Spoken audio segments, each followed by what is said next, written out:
भारत गौरव आचार्य श्री पुलक सागर जी गुरुदेव के प्रवचन और लेटेस्ट धार्मिक भजन व कार्यक्रम निशुल्क देखने व सुनने के लिए हमारे YouTube चैनल जीन शरण मीडिया को आज ही सब्सक्राइब करें और सबसे पहले देखने के लिए बेल आइकन पर क्लिक जरूर करें। ना जाने जिंदगी में ऐसा कौन सा खून आ जाता है जो एक खून को दो करने का प्रयास करता है। ध्यान रखिए, एक खून आ जाता है दूसरे घर का, ध्यान रखना, वो आके एक घर के खून को बांट दिया करते हैं। मुझे क्षमा करें, बात सच है, गलत नहीं है, छोटी है लेकिन सच है। ऐसा क्या जीवन में घट गया तुम्हारे? कल तक तो ये हाल था कि चार भाई एक थाली में भी खा लेते थे। अरे जिस बाप ने इस घर को चार बेटियों को पाल पोस करके विवाह करके विदा कर दिया, उस समय वह घर छोटा नहीं लगा। एक बहू क्या आती है, वो कहती है कि मकान छोटा है। ध्यान रखना, जहां चार चार बेटियां पल गई, जहां चार चार बेटे पल गए, उनके लिए मकान छोटा नहीं लगा। एक क्या शहजादी आ जाती है, उसे मकान छोटा लगता है। ध्यान रखिए मान्यवर, एक परिवार की चर्चा कर रहा हूं मैं, ध्यान रखना। एक खून ऐसा आ जाता है हमारे घर में जो हमारे खून को बांट देता है।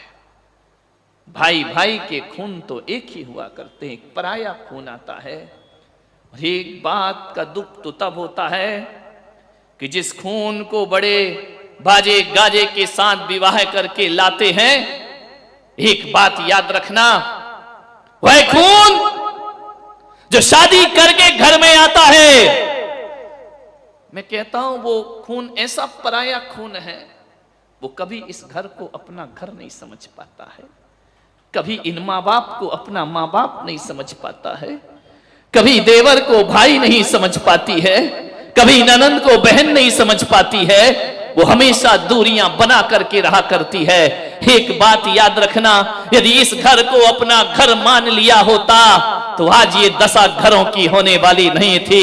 एक बात स्मरण में रखना, यदि ये घर तुमने अपना घर माना होता तो कभी तुम अपने पति से ये नहीं कह रही होती, शाम को जब वो थका हारा लौट करके आता है, भोजन करता है, कमरे में जाता है, वहां पर शिकायतों की लिस्ट तैयार रहा करती है। तुम्हारी माँ ने मुझे ऐसा कहा, तुम्हारे पिताजी ने मुझे ऐसा कहा, तुम्हारे भाई ने मुझे ऐसा कहा। क्या करे वो बेचारा, वो लड़का न पत्नी का हो पाता है, न माँ का हो पाता है, न परिवार का हो पाता है, न वो इधर कुछ बोल पाता है, न उधर कुछ बोल पाता है। पहले तो कहा जाता था कि बेटियां जाके ससुराल में दुखी होती हैं, वो चार लोगों को दुख बता देती हैं। लेकिन ये कुंवारे छोरे जब शादीशुदा हो जाते हैं ना, माँ का पक्ष लेते हैं तो पत्नी आंख दिखाती है, और पत्नी का पक्ष लेते हैं तो माँ आंख दिखा। स्थिति बहुत गंभीर है लेकिन नियंत्रण में है।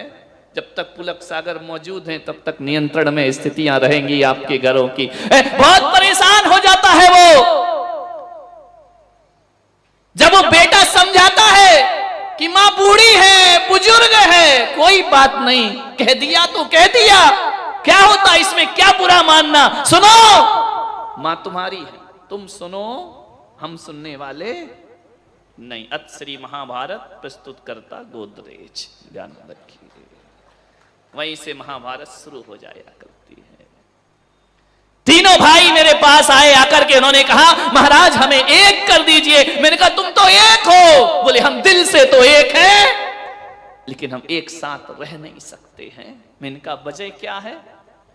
बोले हमारी पत्नियों की आपस में बनती नहीं है, देवरानी की जिठानी से नहीं बनती, जिठानी की देवरानी से नहीं बनती है, एक दूसरे के साथ बैठना पसंद नहीं करते हैं, बात करना पसंद नहीं करते हैं, और उसका दुष्परिणाम हम भाइयों के जीवन में दिखा करता है। हमने ऐसे भी लोग देखे हैं सूरत वालों कि एक बड़े पिताजी अपने भतीजे को यदि 100 रुपए भी देते हैं ना तो पत्नी से छुप छुप के दिया करते हैं। पत्नी को पता नहीं चलना चाहिए। एक भतीजा जब अपने ताऊ के पास जाता है, यदि उसे कुछ लेना है ना तो छुप करके, मैंने ऐसे भी घर देखे हैं कि तीज त्योहार पर भी बहू बेटियां जब आती हैं सावन मनाने जब बेटी आती है ना, तो एक माता पिता छुप छुप कर बच्चों से अपनी बेटियों को उपहार दिया करते हैं, उन्हें मिठाई दिया करते हैं, उन्हें साड़ी दिया करते हैं। बड़ा भाई कहता है देख तेरी भाभी को पता ना चल जाए, चुपचाप इसे रख ले बहन। ऐसे भी माहौल बन गए हमारे घरों में कि हमें छुप छुप कर व्यवहार निभाना पड़ते हैं, छुप छुप कर मिलना पड़ता है। उन तीनों भाइयों ने कहा कि आज हम आपके चरणों में आए हैं महाराज, हम छिप छिप कर तीनों आए हैं। हमारी पत्नियां नहीं चाहती हैं कि हम एक साथ बैठें, हमारी पत्नियां नहीं चाहती हैं कि हम भाइयों में प्रेम होना चाहिए। पहले तो वो समय था कि बड़ा भाई कुछ बोल दे तो छोटा भाई चुप हो जाता था, और आज महाराज जब मैं चुप होता हूं ना, तो मेरी पत्नी मुझसे कहती है कि अब नहीं बोलोगे बुद्धू राम तो कब बोलोगे, जिंदगी ऐसे ही गुजार दोगे, अपने बारे में कुछ नहीं सोचना है, सब भाइयों का करते रहोगे, इतने उलाहने मिलते हैं। बहुओं से मेरा निवेदन है, एक निवेदन स्वीकार करो, एक बात बताना ईमानदारी से, जब जब सावन आता है ना, किसकी याद आती है? एक बात ईमानदारी से, भाई की आ रहा है ना सावन, भाई की याद आती है ना, भाई से मिलने का मन करता है ना कि जाकर के उसे राखी बांधू रक्षाबंधन पर। हर साल 6 महीने में, 4 महीने, 6 महीने में मन करता है कि भाई से बात कर लूं। 4-6 महीने तो बहुत, अब तो मोबाइल है ना, तो रोज ही रोज बात होती है, सुबह शाम बात हो जाया करती, भैया से बात कर लूं, भाभी से बात कर लूं, कितना मन करता है अपने भाई से मिलने का।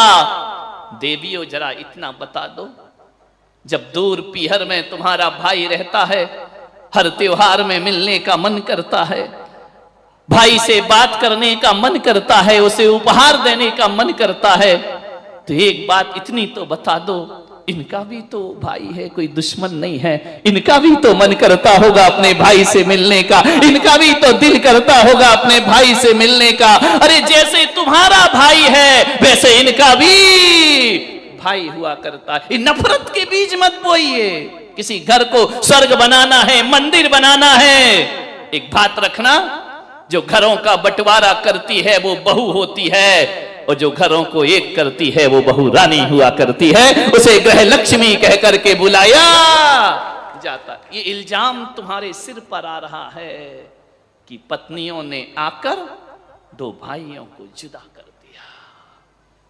कभी अपने मकान की दीवारों पे कान लगा के सुनना, उन दीवारों से आवाज आती है, वो दीवारें आपस में बात करती हैं कि हम 4 दीवारों ने एक छत को बांध रखा है, हम 4 दीवारों ने एक घर को जोड़ के रखा है, हम खड़े रहते हैं, बनाने वाला बिखर जाता है।